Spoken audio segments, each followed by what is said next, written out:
I was struggling with my Yiddishkeit. I don't think there's anyone that doesn't struggle with that to some extent. Yeah. Like this guy tells me, he says, yeah, the levush was very important. But this guy with the levush molested me with his levush. I'll say this, no, you're not alone. Yeah. I counsel many young people, or, today a lot of people are struggling with dating. Yeah. And I always ask them, what are your priorities? What's most important to you? Right. And most say the wrong things. I know people whose wives gave them an ultimatum. When does a person know that enough is enough?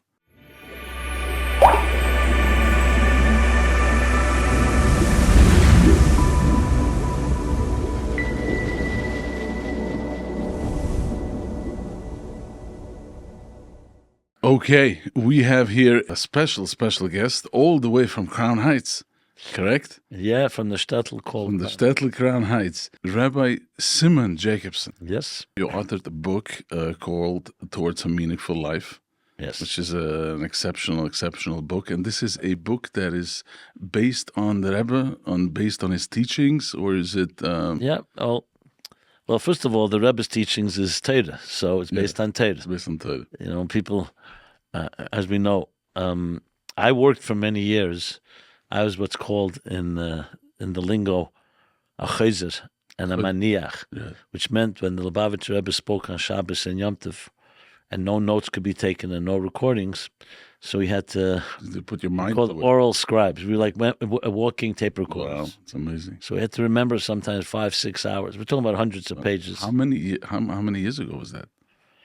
I did it from 1977 till 1992 when the Rebbe had a stroke, and then he stopped speaking. But the second half was maniach, was someone who then wrote it down, which was equally difficult. Research it, annotate it, and publish it. And then I'm responsible for most of the Rebbe's talks from those years, essentially 1977 and on. I was the main writer. That's amazing. And then you guys had to go into the Rebbe to approve it because he had to look at the writings. Well, it was all done in writing.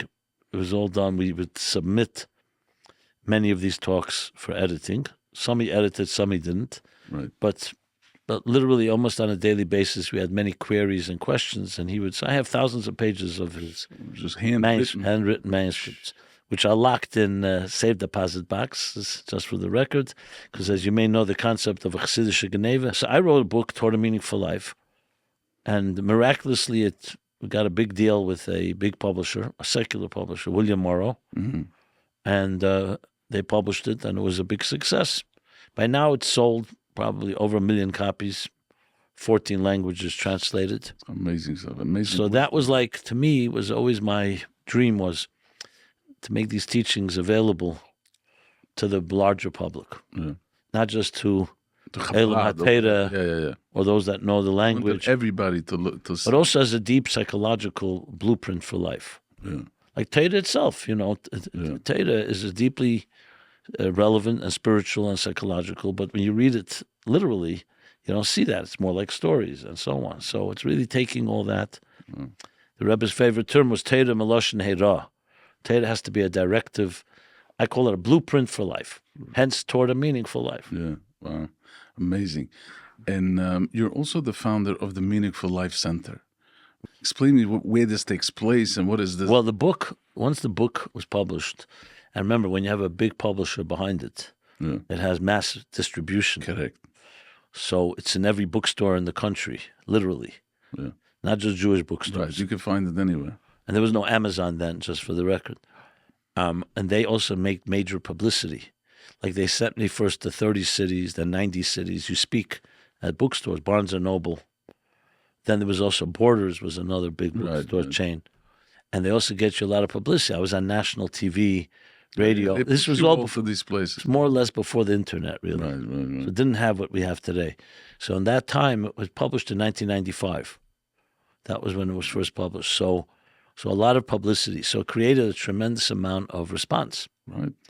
And the only thing I had then was an email address. Right.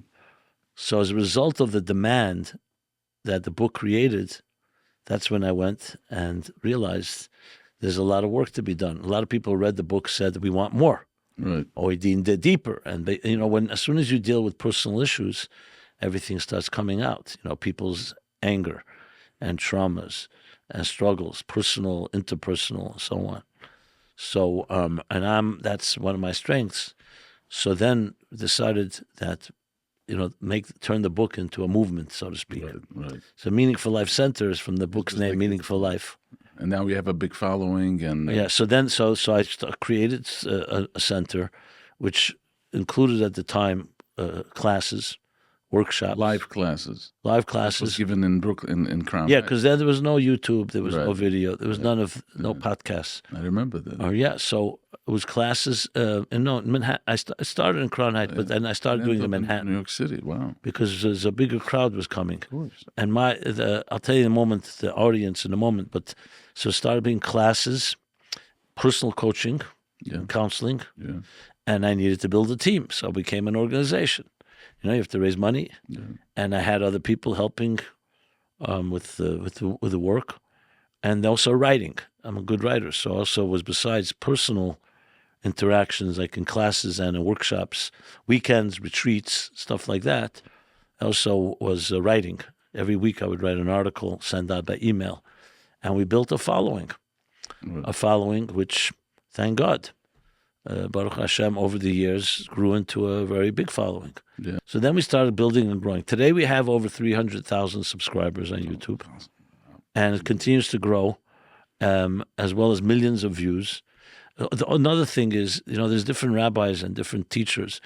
I guess I was blessed. I know how to speak a universal language. So without any Hebrew words. So your audience at 300,000 is a lot of unaffiliated. Yeah, and I would say even many non-Jews. Right. Interestingly, They're you also see the hungry. demographic. They're also thirsty for something. This may strike you as interesting. A big number of Arabs and Muslims listen. I'm talking about in the hundreds of thousands. Amazing stuff. When I was, 15, 16, 17, I was struggling with my Yiddishkeit. I grew up obviously in a very frumma home, Chassidish home, Chabad home. Right. I went to yeshiva, etc. But I was not I wasn't inspired. But just for the full disclosure, I wasn't molested. Right. I wasn't abused. I wasn't traumatized. So I don't have any anger or bitterness. Right. But I was not Didn't inspired. connect. Yeah. Yeah, I wasn't passionate. Right. It was technical for me. We learned Gemara, brilliant, splitting hairs, 100 days in every day, Right. So that I learned. But I was like, I would call myself a rebel without a cause. Right. I had a lot of energy, Right. but I didn't know where it's going to go. When I started learning Chassidus, it's a long story. Nothing happens overnight. Right. And I was struggling mostly internally, whether this is the life I want to commit to. I wasn't looking just to be, hefkedus. It wasn't like I was attracted. You wanted it to make sense to you. The logic. So I Chatos Ani Maskir, I read a lot of books that were not necessarily Torah books, other religions, other belief systems, simply out of curiosity. Yeah. And I came to realize that, what? I could spend the next 80 years reading, traveling around the world, and I still won't have an answer. Yeah.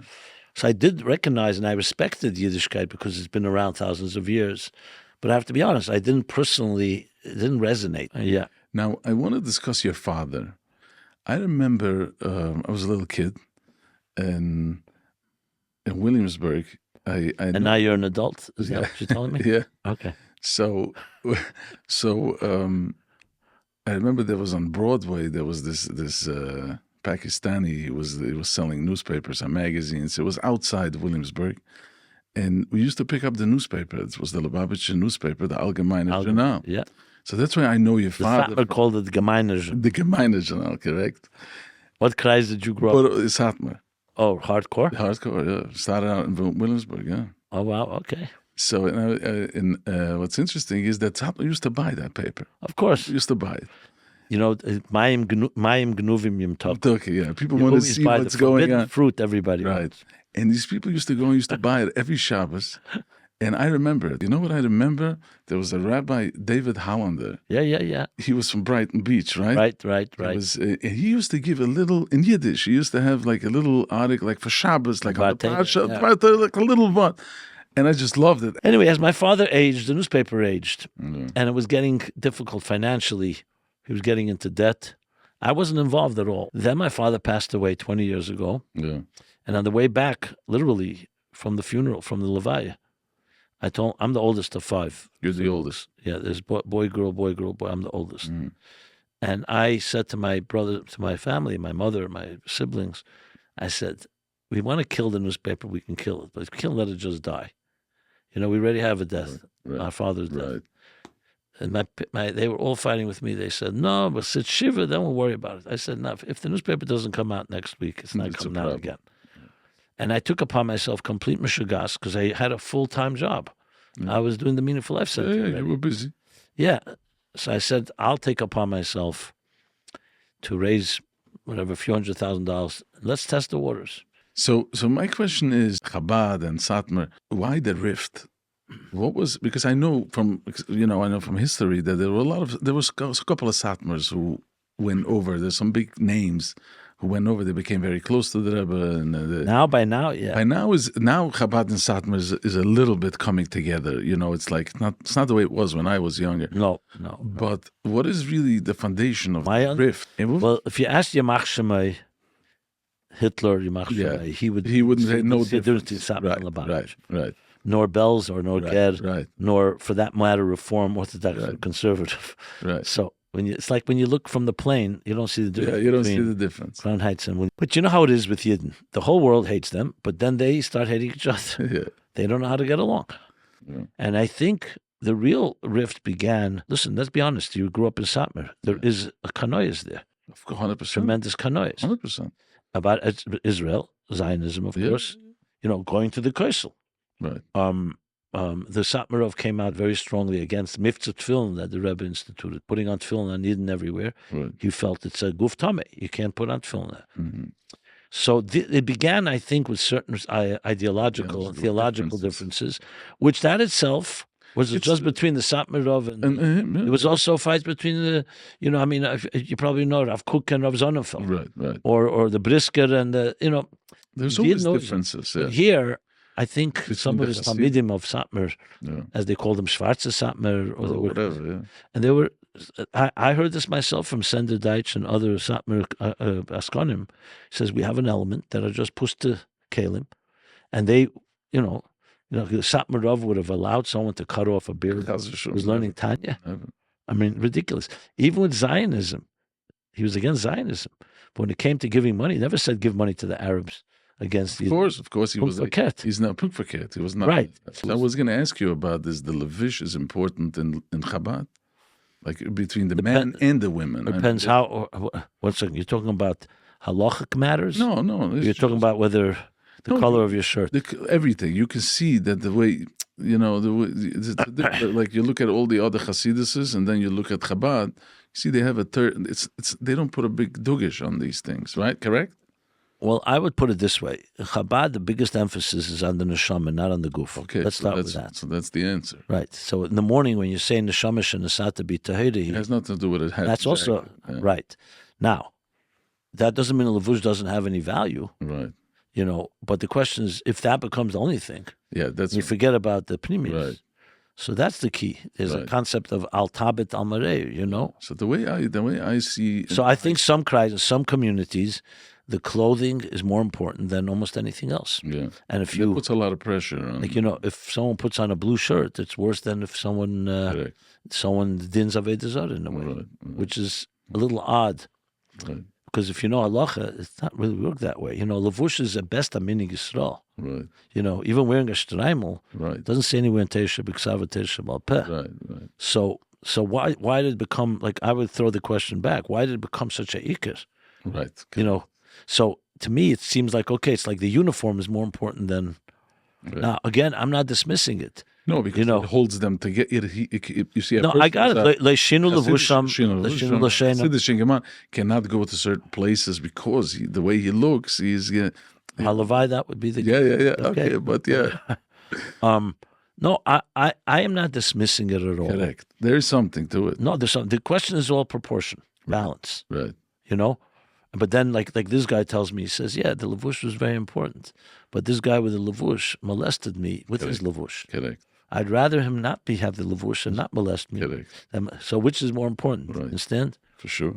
So you suddenly hide behind masks. The question is on Hashem, how He created a world where you can masquerade as a mensch when you're really an animal. Animal from the inside, mamish. You were saying that the Rebbe was not like any other Rebbe in Hasidus that you see. He was more of a mashpia, which means I will teach by example. I'm a role model, but you can do whatever you want. That means like, I'm not going to throw you out if you don't do this and this in the box. Right. Not only that, he was sending people away. So it's like, he wasn't like, come to me for some chestorah, come to me for Rosh Hashanah. Right. He was making leaders. He was creating. You don't see this. Didn't create anyway. dependency. Yeah, because he had. Dafke wanted you to go. Because the Rebbe also had a tremendous vote of confidence in people. He said he believed in the neshama. He didn't just say it as words. Right. Just to give a personal example, my father was this way very much. Like, for example, my father not once touched me in his life, no matter what I did. I was a troublemaker, like everybody. Yeah. But there was a certain, he had confidence that I'll be all right. And it gave me confidence. But, a father who's always imposing, like schlepping you by the ear. Where'd you daven? When did you daven? Yeah. How this? So on one hand, you could say, where's the discipline? Right. But when you grow older, you realize that it's coming from love. And not that he would let me do whatever, but it was coming from a place of he believed in me. The Rebbe wasn't afraid that he was losing anybody. He was making, in also some. It was very secure. Very secure in what he was doing. And another interesting observation that someone told me, and I don't know if you would know better than me, is that he never went to a Chabad house to visit. No. He never went to clap on a zizah or take a picture. This is nachas. You go around and you're looking at the entire world. You can go, there's another that's over a good there. Point. Never went. There's not one picture where the Rebbe went and he was looking at the stuff that he created. There was no ego there. Sort of self-esteem that he put into his chevra, that you can do it. I trust you. You and the wife together, go down there, you got it. Do your thing. You got it. You don't see this anywhere. This may be a little controversial for some, but you can deal with it. Yeah. I think it was Chanya Maraz, one of the older chassidim from previous generation.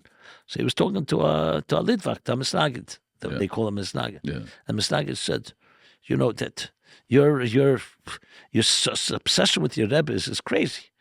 Tell me, who's bigger, your Rebbe or Moshe Rabbeinu? So he says, my Rebbe, for sure. So the guy said, how could you say that? He says, because without my Rebbe, I wouldn't believe in Moshe Rabbeinu. It makes me believe. Yeah, so for me, he's bigger. What would you say for a person who knows the truth and he's really struggling? He wants to put logic together with emunah. He has a hard time understanding. He's in the culture and he's doing everything, but he really wants to get there to a place, but he's not there yet. Well, you're looking at one person like that. Okay. Me. Yeah. First of all, I don't think there's anyone that doesn't struggle with that to some extent. Mm-hmm. Das and emunah, Right. Seichel and emunah. Right. But I haven't actually in Torah Meaning for Life a whole chapter called Faith and Reason. So a few points I would make. Number one, people misunderstand. They think emunah is like a crutch. When you can't figure it out, so you just rely on Hashem, and that's it. So like an answer. Pain, yeah. It's an easy scapegoat, the easy way out. Right. Hashem did it. Hashem is it's not correct. Real emunah follows seichel, not precedes seichel. Mm-hmm. Emunah of a 2-year-old, yes, there's no seichel yet. Right. But emunah of an 80-year-old is like, I've gone through life. Seichel can lead you to a door, but the only way to enter is with some type of leap of faith, they call it. Right. Some emunah. So emunah actually complements seichel. I will challenge you or anybody. Most major decisions people make are not based purely on seichel. Like who you marry. Right. Is it pure seichel? Right. If pure seichel, you don't know for sure. Faith, maybe 5 years from now, who knows what's going to happen? Right. So all kinds of things. You buy a business. Why this business, not that business? Right. So some people say it's intuition. So you do your research, you do your due diligence, but there's always a place where you're going to have to follow an instinct, call it whatever you like. Right. We call it emunah. Right. So seichel really leads you to a place, and emunah is like, makes it certain. You rely on something that's beyond us. Is there a certain... Like if you go to a doctor, God forbid, Not you. I mean, a person. Yeah. It's not because the doctor replaces Hashem, because Yeah. but you say Hashem is working through the doctor. Let me hear what the doctor says, but then I want a bracha from Hashem to make sure that it's not a contradiction. When Yaakov Avinu prepares to meet Esav, he davens to Hashem, he prepares for war, and he prepares a bribe to appease him, a gift. Takes all this stuff. And in other words, it complements each other. So it was a chassid who once wrote to the Zalman Gerari was his name. He wrote to the Lubavitcher Rebbe for Eitzah. So the Rebbe told him, "Katzas yedidim avinim." Go to yedidim avinim, meaning that was a common answer. Go to friends that are experts, like a doctor that knows you. Knows what's going on. Yeah, or a businessman. So he wrote back to the Rebbe. He says, "I want the Rebbe's Eitzah, not yedidim avinim." So the Rebbe responded to him, "Was ardir as ich empfern durch yedidim avinim?" Why do you mind? I'll answer through them. They're the shluchim. Habe shluchim the mokum. That's how the Eibishter made it. So I think emunah has to be understood as complementing. Right. And but there are places, there are situations. Like someone asked me, "You believe actually that Kriyas Yamsuf happened? Right. That in the middle of nowhere, the water split."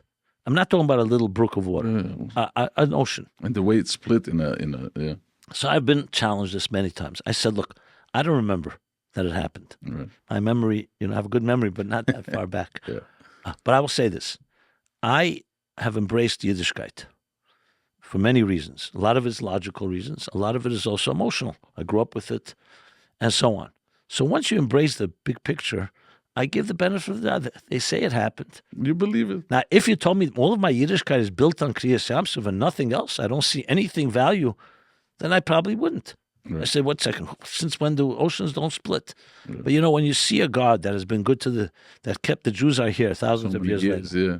And what about the Holocaust? Of course, that comes up right away. So this is obviously a big topic. Right. I'm not saying, but that comes. It's a struggle. Yeah, it is a struggle. Look, I always ask people who call themselves atheists because of the Holocaust. Right. I say, why does it bother you?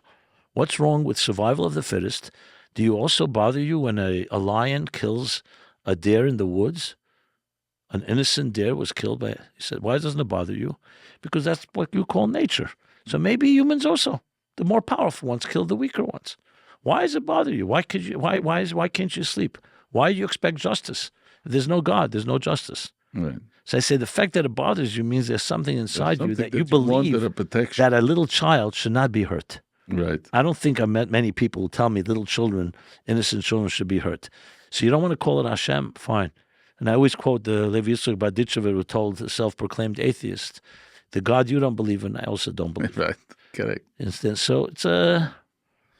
but it's a big topic. Sure, it's a huge topic. I'm sure some of your listeners struggle with this. We all struggle. Yeah. So first of all, no, you're not alone. I'll say this. Yeah. No, you're not alone. Yeah. And secondly, it's a process. You have to ask the right questions. I'm, for one, I never silence anyone. Every question is permitted. Right. Because a lot of people growing up in the yeshiva world and so on were silenced. You're not allowed to ask that question. It's off limits. Right, yeah. It's kfira, yeah, shegitz, whatever the words are. It doesn't help. Doesn't help, and it's not even true.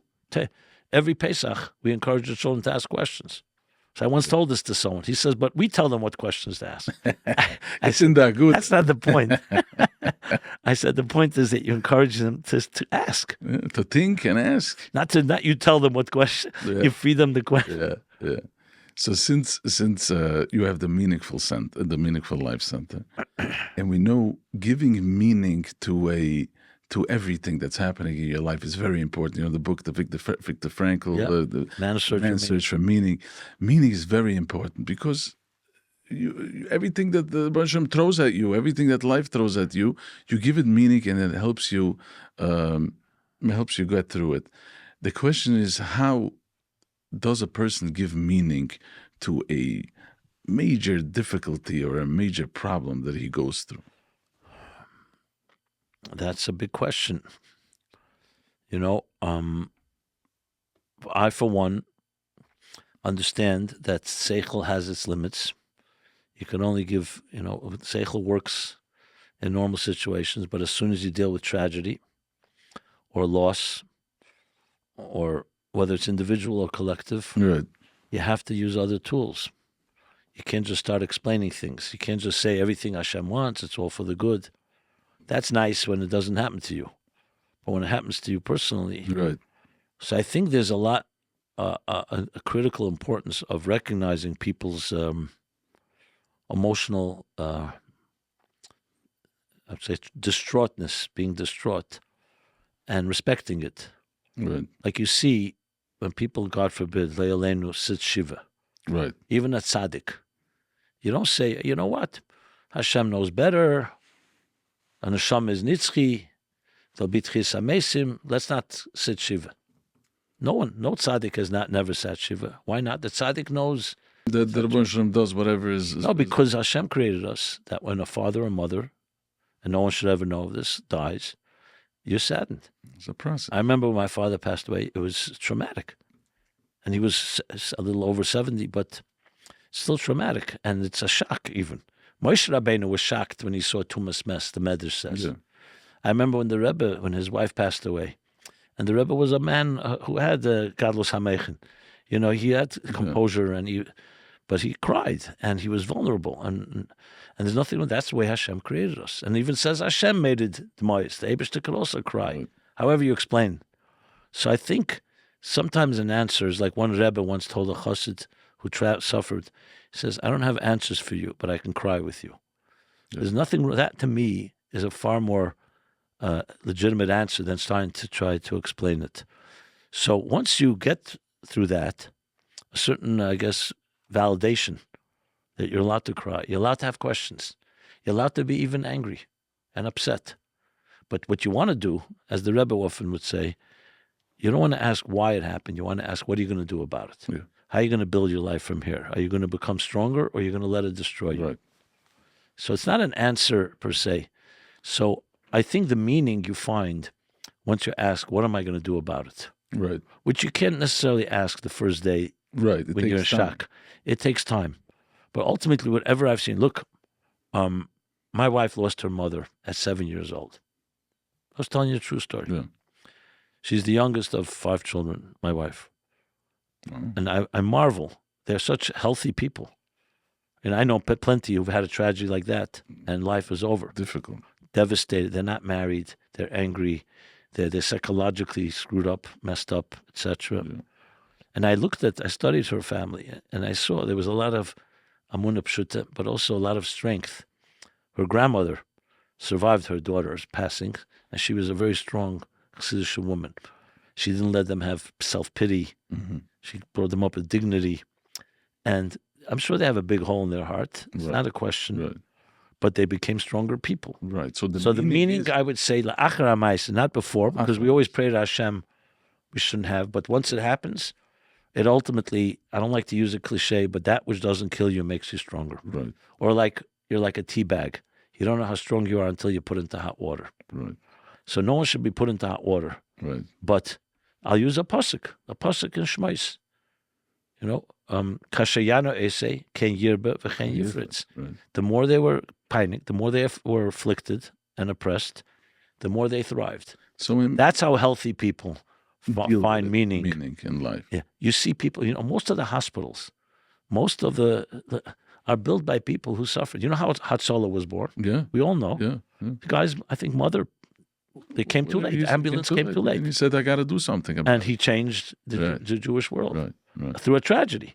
So everything that a person goes through, he can look at it as and most of the time, the people who come out on the other side, they say that now this made me stronger. This is who I am. I wouldn't be here if not for this and this. And some people they all say it. Some people will even say, therefore, if you had to write the script again, would you want? Some will say no.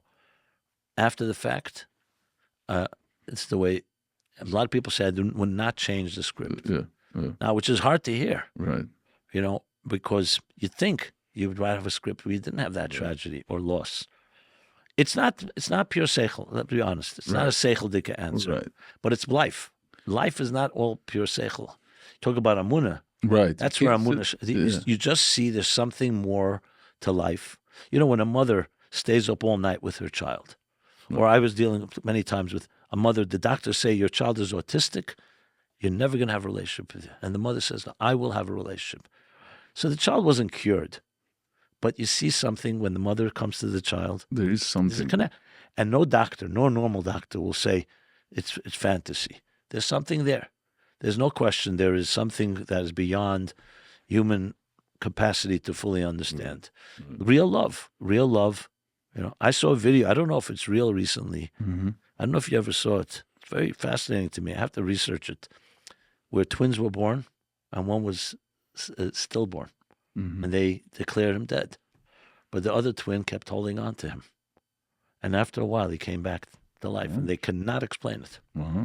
Now, I don't know what that is. Again, unless it's maybe it's fake. But if it's true, it's interesting. There's something there, Yeah. Again, it's not even the Baal Shem Tov says the difference between a miracle and a natural event is only how often it happens. Right. Like the sun rising, the fact that we breathe 12 times every minute. Look at someone struggling to breathe, and you suddenly realize how many mechanisms have. So anissim are happening. Well, the Chacham Tzvi writes a nes is basically a teva is nisim tchufes. It's just a bunch of nisim happening again and again. So you think, okay, the herel nasa teva. It became a cost. So this is all part of. It's like appreciating the wonder of nature. Then a little grain of sand, you can have as big miracle as Kriyas Yamsuf if you wish. If you look right, it's all perspective. Right. Talking about relationships, what's the key to a meaningful relationship? You mean like in marriage? In marriage, in relationships, or friendship, or like children. Yeah. That it's not just a physical connection. Like I like you because you do something for me, or because I like how you look, or because you have money. But there's some spiritual connection.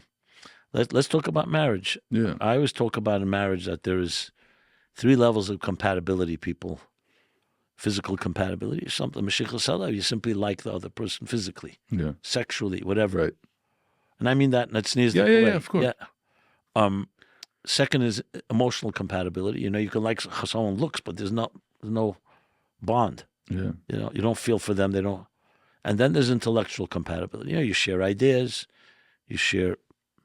but all those 3 is not the ultimate. I call the 4th spiritual compatibility. 2 people who share a vision. What kind of home they want to build, what kind of mark they want to make in the universe. When people come into their home, what's the environment? What kind of children they're going to bring? Like we talked before, the mission of your life. Right, the shared values. Ultimately, a meaningful relationship has to have the 4th one.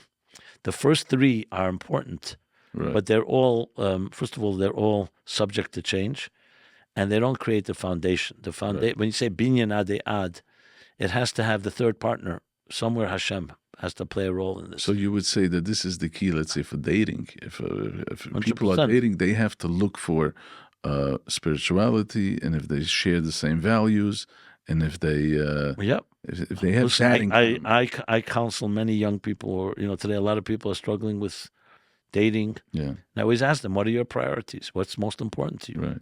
And most say the wrong things. Yeah. Money is big. Yeah. Some yichus, some. But how many say midas tevis? It's just not a kind person. Yeah. What about a person you can trust? And I say, what about someone you can trust? Is that important to you? They say, oh, you're right. They didn't even think of it. So I said, you're dealing with a partner in life. That you want to know that whatever comes up in life, you have someone that you can talk to. Doesn't mean you have to agree about everything. But if you don't, but the focus today is so materialistic. But in dating, let's say someone's dating for 6 months, can you really know that person? Or is it, this is where the Rabbi Shalom also comes in? Look, I dated a long time, Lifiat.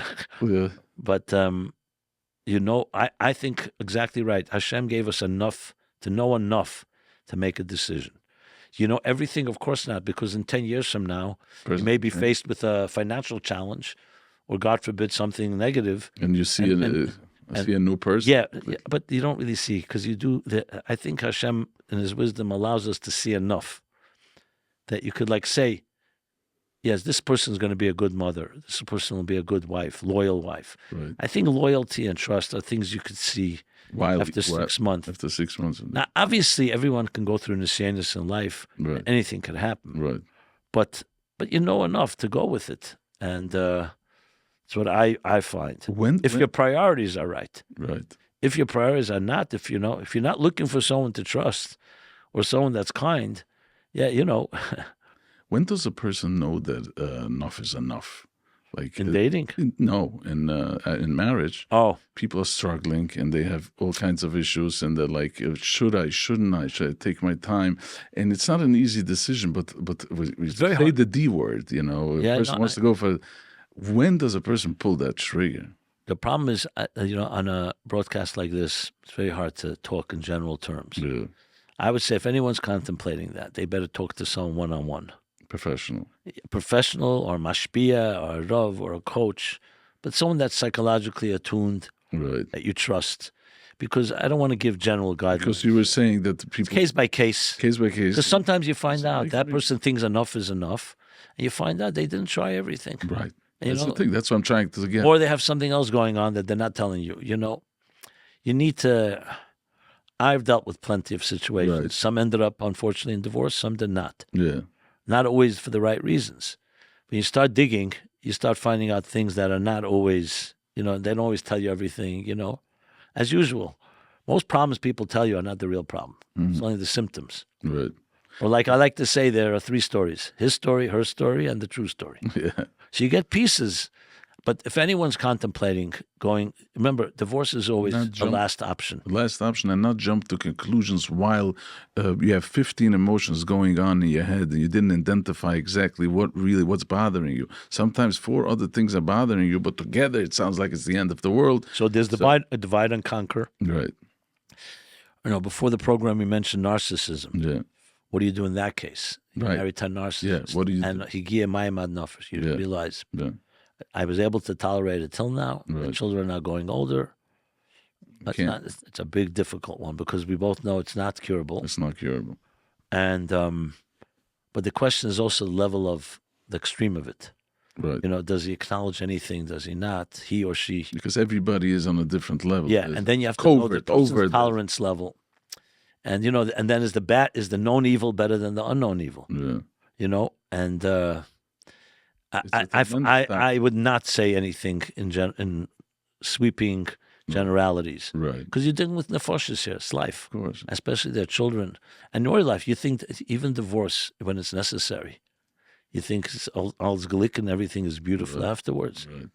And then suddenly you meet someone's everything good, and then you find out there's a bigger narcissist. Yeah, what do you do then? And also, why are some people drawn to narcissists and some are not? Yeah, this is a podcast for itself. Right, exactly. Why a person should get. So, point being is, I want to say is, some things can be discussed in general terms. Some things you must talk to someone, a professional, or someone that you trust. Just open up the conversation with someone, because we're all subjective, and There's a quote in your book. It says clearly, a child who was brought up with no fear of Hashem, there is no way under the sun that this person will have any respect for authority or for, people, family, parents, and a spouse.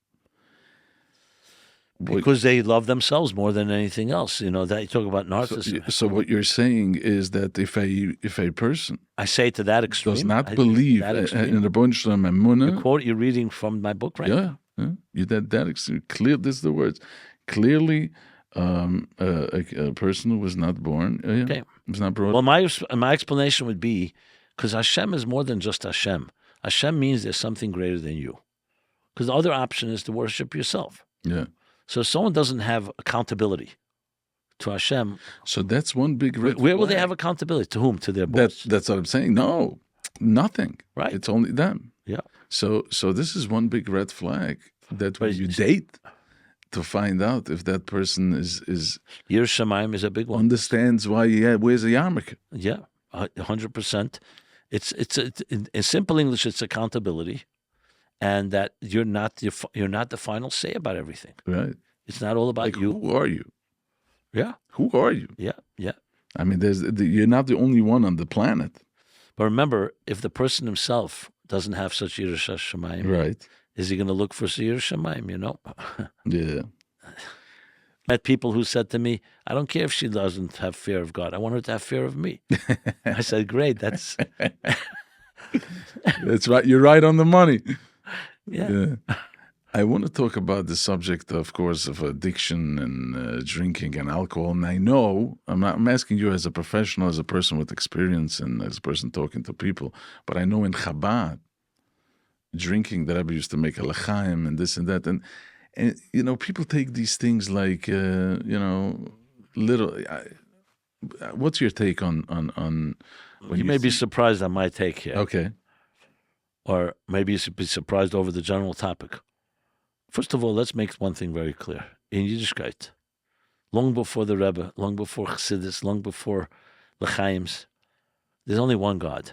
Yeah. Your connection is only with one. If you replace God and you become addicted to any substance, you're out. You're out of the game. It may not be now. halachically avodah zarah, but it's definitely ideologically avodah, because you're worshiping something that's controlling you. Yeah. When it says avodei atem le'avodim la'avodim, could be to humans, It could or could be to substance. behaviors, or it could be to porn, or it could be to drugs or gambling. Okay.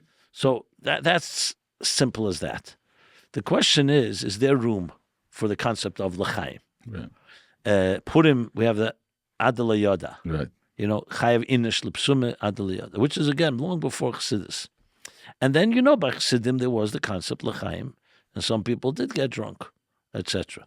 So I don't know if you know this, but the Rebbe in 1963, Shabbos Pasha Shmini, I'm giving you the exact date, came out with a gzeda that nobody should drink more than 4 little cups of l'chaim, period, Yeah. with no exceptions. First he said 3, then 4. Now 4 little cups you're not getting drunk on. So when he was asked, what do you mean? Chassidim have always drank. So he wrote a whole letter on this. He said that was in a little shtetl in Lubavitch or somewhere else, and they were Yiddish Shemayim, and they didn't drink to have fun. It wasn't a social scene. It wasn't a Bain or, you know, a men's club with Mashiach Tzachon. Right. And they were people who remained with control over themselves. They didn't go crazy. Same thing with Adela Yoda. You know, someone once drank on Purim, became shikar. So the Rebbe said, before you have Adela Yoda, first you have to have Yoda. You can't go to Adela Yoda. Yeah. So you understand? So this was misunderstood. Not only misunderstood, this has been destroyed. I actually have a big gripe with a lot of my own colleagues. Yeah. I said, what do you mean? I mean, the Rebbe made a gzeda. This Rebbe that you swear by. Yeah. Why don't Same you one made listen to Miftat this? film. Yeah. He didn't call anything else a gzeda. Right. So one guy will say, I better achsidish gehenim via mistagdish gan Eden. You know, they have all kinds of answers. Yeah. I don't buy it. The Rebbe was very upset when he heard about it. He was upset when someone made kiddush, he heard, on mashke, not on wine. Mm-hmm. He wrote things like nivhalti. I was shocked when I heard. Mm-hmm. So this is not spoken about a lot, but the Rebbe basically even equated alcohol today to drugs. Mm-hmm. So let's make that clear. So the Rebbe saw with different times, we don't have the same Yiddish Shemayim. And he actually, Shabbos Pasha Shmini, what does it say in the Pasuk? Yain v'shecher al teisht. Yeah. And when they did get drunk, Nadav and Avihu, Sui Yain, it says, then it says, B'zeis Yaveh. That's not the way.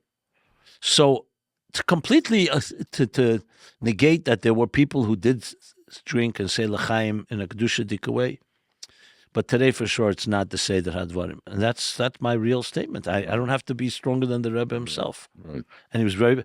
What I will say is today, I do not see it adding Yir Shemayim. Yeah. You know, some people say it gets rid of your inhibitions. You know, I could talk more openly this way, you know. I understand, but we have a Rebbe. He said otherwise.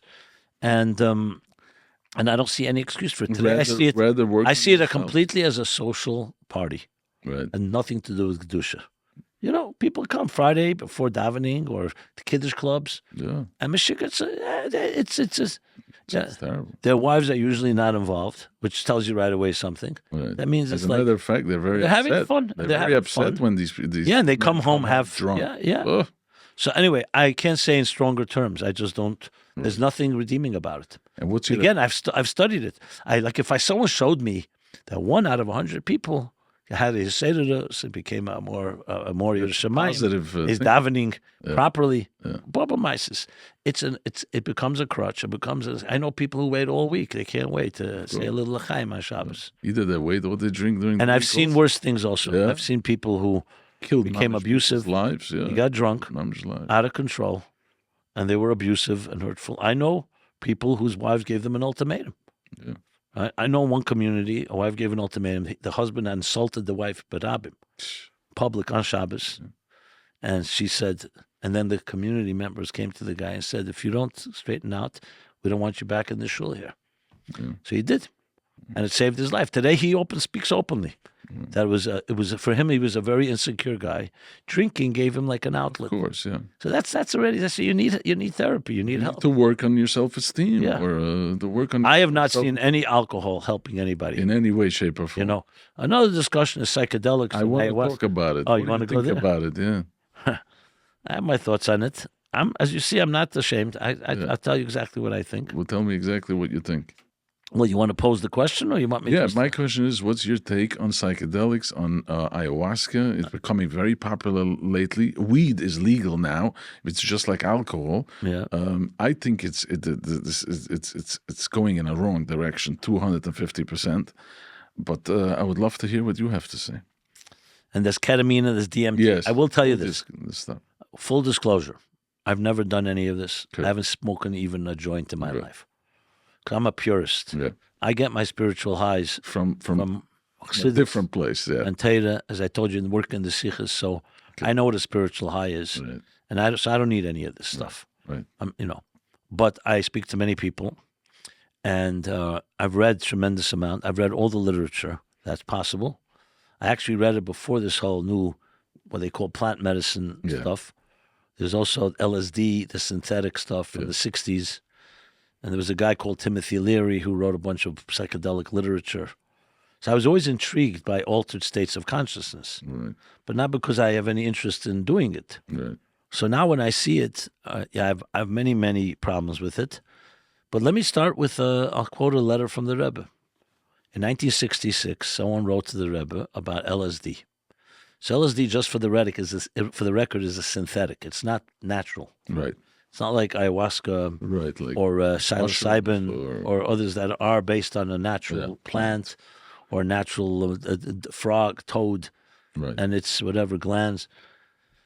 So he writes about LSD, asking the Rebbe, and the Rebbe's response is very interesting. He says, classic Rebbe, he says, I'm not an expert in pharmacology, but in Yiddishkeit, the way to reach spiritual highs is through natural means, not through any substances. Except medical reasons, then you have to go to a doctor, and like anything, that's the gist of it. So my response would be exactly today. People, I've probably consulted hundreds, if not more. Yeah. I've been at events, recovery retreats, and so on, where, and in the frum world, as we both know, it's a magaifa now. It's like everybody's doing it. Yeah. Everybody. I mean, a lot of people. Yeah. And some are swearing by it, and some are not. And so a few things I will say. If you're talking for spirituality, because you're not stimulated by davening, and by mitzvahs, and by Shabbos, and by Yiddishkeit, big problem with that. Because what are you doing? You're replacing it. And someone will say, I get inspired by Buddhism. Yeah. Or someone says, I get inspired by going into a church. So why is this? But you're replacing. Hashem gave us a whole Torah to connect with Him. Yeah. So I understand. Naturally, with your human being. No one says. So, and I understand that our yeshiva system and our synagogue system and our shuls have let us down. They're not doing it for us. That I'm ready to acknowledge. No. The question is the solution to go to something else? Correct. Or let's make a revolution in every shul someone has to pay the bills. So if you're really so desperate, say, I want a new rabbi. I want someone who's going to inspire me spiritually. Right. Not just some guy that has smicha. I mean, if you really want to change things. Right. So a lot of people say, okay, I'm not ready to do that. This is easy. So I have a problem with it theologically. As far as medical goes, so look, I know people who take lithium. I know people who take medication that is has a lot of side effects. So what the concern I have is that today it's not being administered by professional medical people. It's usually quacks. And a lot of the professional medical world doesn't want to go there. Also, it's illegal medically, not spiritual.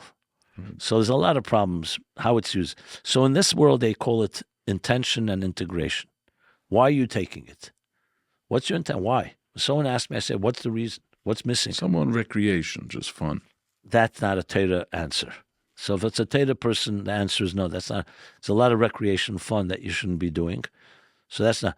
If you're saying Medical I have reasons. porn addiction, Yeah.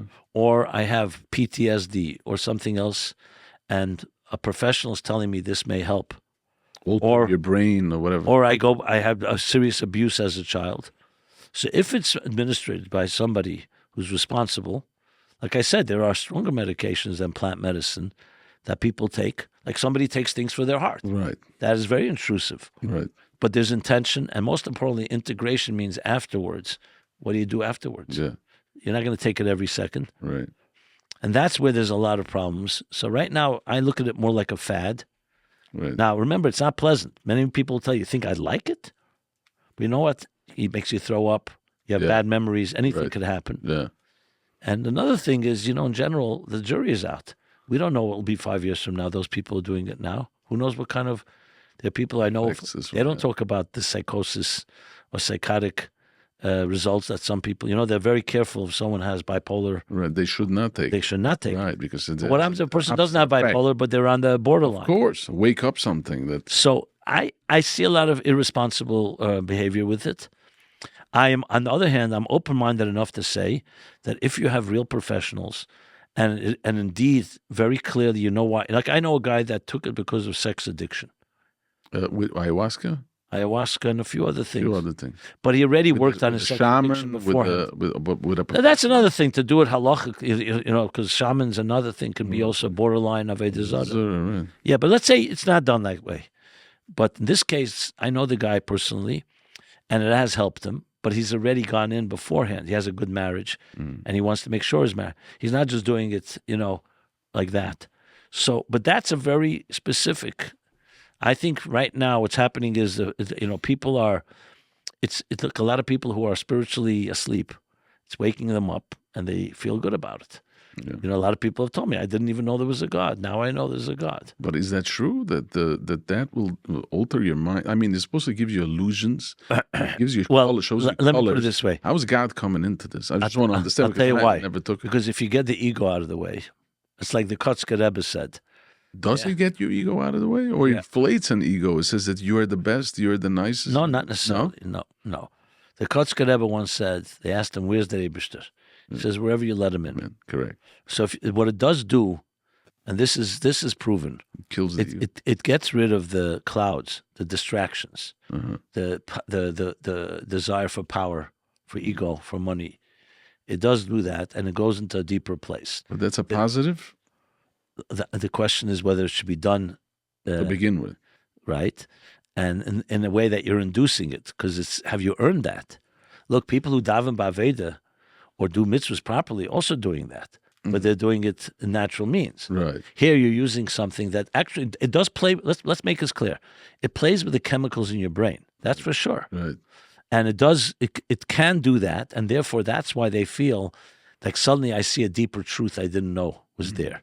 I'm not going to invalidate that. That still doesn't mean this is a Seder Naveda. Right. Because now what do you do? When Nadav and Avihu got drunk, or the Daled Shenichnas Lepardis, Yeah. they definitely had a spiritual experience, but only Rabbi Akiva came out intact. One went mad, Yeah. one died, Hitzitz and one became apostate, Acher, Yeah. Elisha ben Avuya. Right. So they all had some spiritual experience. I'm not comparing, but I'm just saying Yeah. something happened. So you could alter a person's consciousness. The question is, number one, should you do that? Right. And two, what happens afterwards? Correct. Fine, very nice. You had that experience. Let's say for a moment you saw. Right. Look, I did not do it, so I can't speak first person, but I've spoken to people I Is it respect. addictive? Is it addictive? No, it's not. That's the thing. It's not addictive, and it doesn't have, as we know, any side effects, except psychological, Right. because you can become dependent on it. Which is huge. Now, so there are people, I know this also from LSD. I know people today that are Shem Torah mitzvahs because LSD opened them up to believing in God. Because it gets rid of what we call the Helen Hester of the world, and you suddenly see inner energy. They do experience it, and the way it's been described to me, it's like seeing the Dvar Hashem in a way. Wow. But so what? So No, my but response to you're that, by the way, my taking the response. short and easy way is what Okay, you take. that's the problem. My response is that Hashem said, you know what? Since some of you are in a coma, I sense something that can wake you up. But a person that's healthy, you're not going to give them drugs that you give to someone in a coma. Right. So it's a bigger topic. I'm trying to point out is I'm not fundamental. I respect higher states of consciousness. I understand what that means. The question is, what's the right way to do it? Right. I stand by my position, which is we need a revolution in Yiddishkeit that does not break halacha, that goes with halacha, with Primus Atera, with Chassidus, that is able to awaken the neshama in Eden. My neshama was awakened by the Rebbe, by Chassidus, so I know it's doable. I don't know where I'd be without that. Right. Maybe I'd be experimenting because if I understand the hunger. Right. I understand the need for it. Like example, like yourself. You don't feel a need, either because you're there or because your life is working. Yeah. But let's say, God forbid, someone's life is not working. I can understand they're desperate. Right. And they'll try anything. Right. But so you have to be set. See, I'm ready to say, you say, yeah. I understand that there may be a problem doing this, but I'm not going to invalidate the person's need for it. Right. That's a big thing. The problem with many Rabbanim today. That's right. They say they just so shake it. This is Schwarzjahr. This is off limits. Right. And they don't. So tell me what I should do. Right. You tell me I shouldn't drink that water, but I'm thirsty. Right. What water should I drink? Right. That's where I have a problem. Right. That's where our establishment is failing our young people. What happens? Well, let me ask you a question. You have an 18-year-old comes in to speak to you. Right. Or, so for that matter, 5 18-year-olds. Right. And I'm speaking from real experience. Yeah. They say, I don't want to go to yeshiva. There's nothing happening. I'd rather go have fun. I'll go to a game or worse. Yeah. And here I'm being told that if I do this, it'll give me a spiritual awakening. Right. So I'll say to them, absolutely don't do it. Yeah. Go to yeshiva and just continue. It's not going to work. Because they're telling you they're hungry. So what you're saying is you need to replace it with something. Exactly. So I would say to those young people, come to my house. Let's Fabrenk Thursday night. Let's talk. Let's open up our souls. That's what I was sing a niggin. Right. But that is where we're not. Give them a little bit of Havas Yisrael. Havas Yisrael, and also give them alternatives of ways to experiencing their neshama. Right. And that is not happening. That is, so if anything, I would say the whole epidemic is at least a wake-up call. The vacuum. People but I'm not going to validate everybody is saying they're meshuggah or what's the matter with them. They're just spoiled brats. Right. You can't say that about everybody. They're having a lack. I don't know if you remember a few years ago was the call of the shofar thing. You remember that? There was these retreats every weekend. People going on retreats. Call of the shofar. Okay. It was using, let's call it things outside of Yiddishkeit to help. Yeah. There was something. And yelling. Rabbanim came out against it, right? Yeah. Yeah, they came out against it, et cetera, et cetera. Yeah. But they left thousands of people stranded. Yeah. They became like Maranos. Right. Because they secretly still meet and they cry about. So the Rabbanim didn't do anything positive. Right. They just closed it down. Yeah. It's like someone opens up a restaurant in a community, great food, they close it down, whatever reason, because it's not getting their hashgacha. I don't know. Yeah. But they don't give an alternative. What do you think you're creating? Yeah. You're creating a monster. Someone else is going to open it elsewhere. Because you didn't get rid of you got rid of the symptoms. You didn't get rid of the root. Right. So I see this current situation as a wake-up call. I've told this to tens of Rabbanim that I personally know. But they say it's out of my league. I don't know. I know Yiddishkeit. I give a drasha Shabbos. We give aliyahs, we make misha berachs, there's a kiddush, and then everyone goes home. That's all I know. Right. Okay, so to me, a Rav, a rabbi, is supposed to be a soul doctor. I said, I don't think Moshe Rabbeinu would say that, Right. So the Rabbanim say, I'm not Moshe Rabbeinu, a simple Jew. You were quoting in your book also that you were saying there's 2 ways how a person can warm up. You can put on a fur coat, or you can light a fire and make everybody warm. Bring in some. That's what you were saying. These Rabbunim, you have to live for somebody else. It's called Tzaddik and Peltz. The first one is Tzaddik and Peltz. Tzaddik and Peltz, yeah. Puts on a fur coat. He's warm. Nobody else. As long as his circle and himself, he's okay, then that's all he wants. Too much problems, too much headache. He doesn't live. He lives for himself. Yeah. And it's called, you could be very selfish in that way, even if you're a good person. Yeah. One of the things I learned from the Rebbe, from the Lubavitcher Rebbe, was the idea that if you're teaching and the person is not inspired by your teaching, don't blame them. Look at yourself. There's something wrong with Dvarim that. hayetzim min halev, nechnosim el halev. Amazing. You're not speaking from your heart properly. Because it's easy to start blaming the customer. You know, that they did this wrong, they did this and that and that. You have to look at yourself. So for me, that's a big one. You know, you're constantly looking as a mashpia, as a teacher. What have you done? Yeah. You know, Who would you say is your role model? the Rebbe for sure, Lubavitcher Rebbe. My father is a role model. Today, I see beauty everywhere. So to me, I find role models in taxi drivers, Right. in Uber drivers, or you know, because at some point, you know, my life, I was younger. I maybe was more abrasive, maybe more arrogant. You know, I used to look at things more critically. But now, But then in time, you start seeing that there's a certain beauty. You know, I like the Gemara in Berachos that says, Harei uchlasa. yeah, Someone who sees 600,000 people, you make a bracha, Baruch Chacham Harazim. So Rashi says, why? He says, like Moshe, because Baruch Chacham is the wise one of the secrets. Someone that can be Sevel and see 600 different Ein Day Asay and Shavuot. You know, most of us have friends on a spectrum, like, you know, 5 different types of friends. But that's it. yeah. Nobody has 600,000 types of friends. Different type. Right, because it's not my type of Right. thing. So the idea to be able to see the Tzelem Elokim and the uniqueness of different person, I find, to me, as I've grown older, that's been one big thing that has become more and more apparent to me. It's That there's a divine poetry yeah, in the human race. That doesn't mean we all make our mistakes, yeah. and we all have our faults. But even in that, you know, different people I have my faults. So I The look at chachma is to ask. Ezu chachem harei halemin mikol adam. Yeah, You learn from everyone, right. and everyone has something to teach. Baal Shem Tov says that we're mirrors. If I see something good in you, it means I have something. If I see Into something something negative, bad, then you have to look. Take a good look at yourself. What kind of chizik can you give for this person to just put one foot in front of the other? I think the single most important thing that each person has to know, I'll use an example from business. There's no business on earth, no corporation, no institution, no organization that can exist without a mission statement. Every company needs a mission statement. You and I, each one of us, need a mission statement. So ask yourself, what is the mission of your life? Why are you here? Now, many people say to be happy, to make money.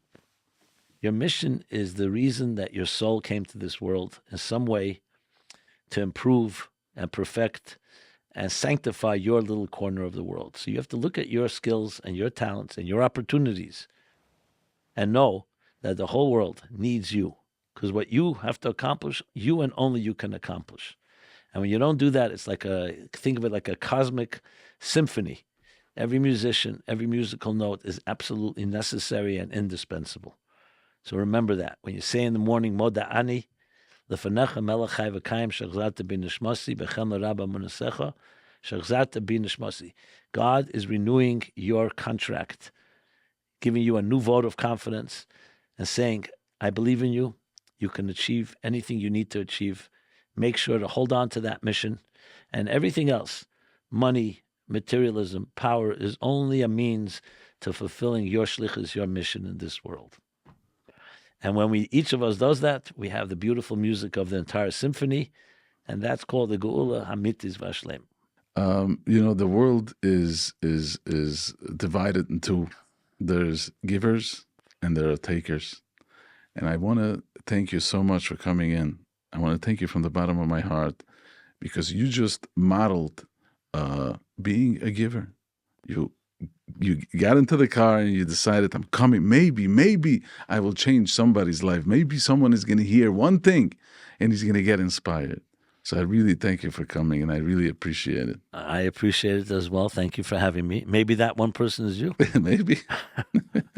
And I feel always when I speak or teach or do a program like this, it also changes me. I don't...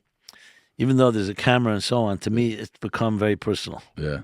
I see it as a personal, because there's so many messages we hear today from the media and from others that's so Either someone wants to use you for something, they're selling you something. Yeah.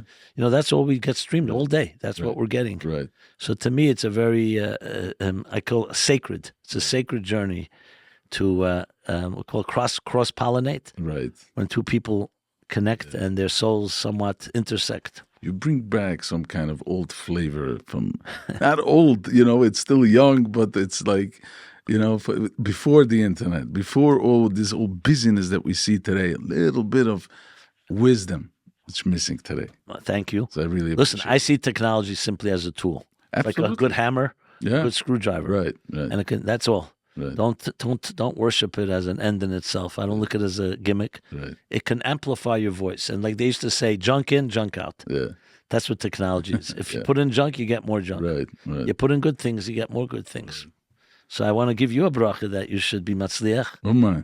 and reach many, many people Oh my. and use these airwaves to bring what it says, Kol ma shabara kodesh baruch hu ba'elam elei bar el l'chvede. Yeah. Everything God created is for his covet. That you should bring a lot of covet to Hashem, Oh my. to Jewish people.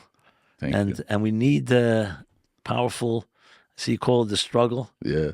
Right, reminds me immediately of Tanya, the struggle between the nefesh elikis, the animal soul, the one. Right. But we all have our struggles, Correct. and we have to know that the struggle itself can bring out tremendous strengths. So I Amazing. bless you that you should Amazing. use that well.